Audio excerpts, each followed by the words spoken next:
சில நேரங்களில் நமக்கு ஒரு பிரச்சனை வரும்போது நம்ம யார்கிட்டயாவது ஷேர் பண்ணணும்னு நினைப்போம். ஆனால் அதுக்கான ஒரு நல்ல நபர் சில பேருக்கு அமையாத போகலாம். நான் எல்லாருக்கும் சொல்லலை, சில பேருக்கு. அந்த சில பேர் என்ன பண்ணுவாங்க அப்படின்னா, தனிமையில் உட்காந்து அழுவாங்க. நமக்குன்னு ஷேர் பண்ணக்கூட யாருமே இல்லையே, நமக்கு ஏதாவது கான்ஃபிடென்ஷியலாக ஏதாவது சொல்லக்கூட யாருமே இல்லையே அப்படின்னு சொல்லி கலங்குவாங்க.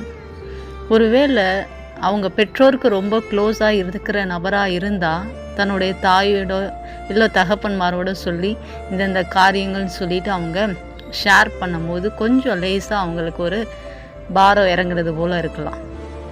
இல்லை தாய் தகப்பன் இல்லை, நான் தனிமையாக தான் இருக்கேன், எனக்கு யார்கிட்டையும் சொல்லக்கூட பிடிக்கல, அப்பேற்பட்ட நீங்கள் நபராக இருக்கிறீங்க அப்படின்னா உங்கள் அறை எந்த வீட்டில் இருக்கீங்களோ அந்த வீட்டில் ஒரு ரூமில் போயிட்டு நீங்கள் அமைதியாக கண்ணை மூடி, ஆண்டவரே இந்தந்த காரியங்கள்லாம் எனக்கு ரொம்ப பாரமாக இருக்குப்பா, யார்கிட்ட ஷேர் பண்ணுறதுன்னு எனக்கு தெரியலப்பா, ஒருவேளை நான் மனுஷங்கிட்ட ஷேர் பண்ணேன் அப்படின்னா இன்னும் 4 பேர்கிட்ட சொல்லி திருப்பி அந்த 4 பேர் என்னை பார்க்கும்போதெல்லாம் இந்த காரியத்து நிமித்தம் என்ன கேலி கிண்டல் பண்ணுவாங்கப்பா, என்னை பரியாசம் பண்ணுவாங்கப்பா.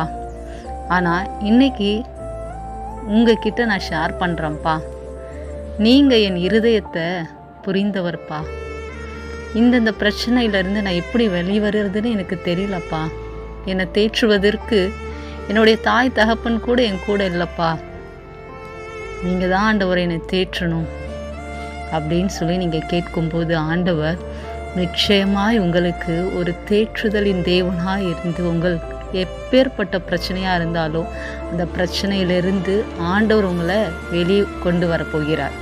விசுவாசிக்கிறீங்களா? எடுத்து வாசிப்போம். ஏசாயா தீர்க்க தரிசன புஸ்தகம் 66வது அதிகாரம் 13வது வசனம் இப்படியாய் சொல்கிறது, ஒருவனை அவன் தாய் தேற்றுவது போல் நான் உங்களை தேற்றுவேன். பிரியமானவர்களே, ஆண்டவர் தாய் தேற்றுவது போல நான் உன்னை தேற்றுவேன்னு சொல்கிறார். அவர் அந்த இடத்துல நீங்கள் இந்த வசனத்தை நல்லா கவனித்து பார்த்தீங்க அப்படின்னா, தாய் போல உன்னை தேற்றுவேன் அப்படின்னு அவர் சொல்லலை. ஒருவனை அவன் தாய், உன்னுடைய தாய் உன் கூட இருந்தால் எப்படி நீ தேற்றப்படுவியோ அதே போல் இன்றைக்கு நான் உன்னை தேற்றுவேன்ப்பா அப்படின்னு சொல்கிறார். பிரியமானவர்களே, எதை குறித்து கவலைப்படாதீங்க. ஆண்டவர் கண்ணீரை தொடங்க ஆண்டவர் உங்களோடு கூட இருக்கிறார். ஆமேன்.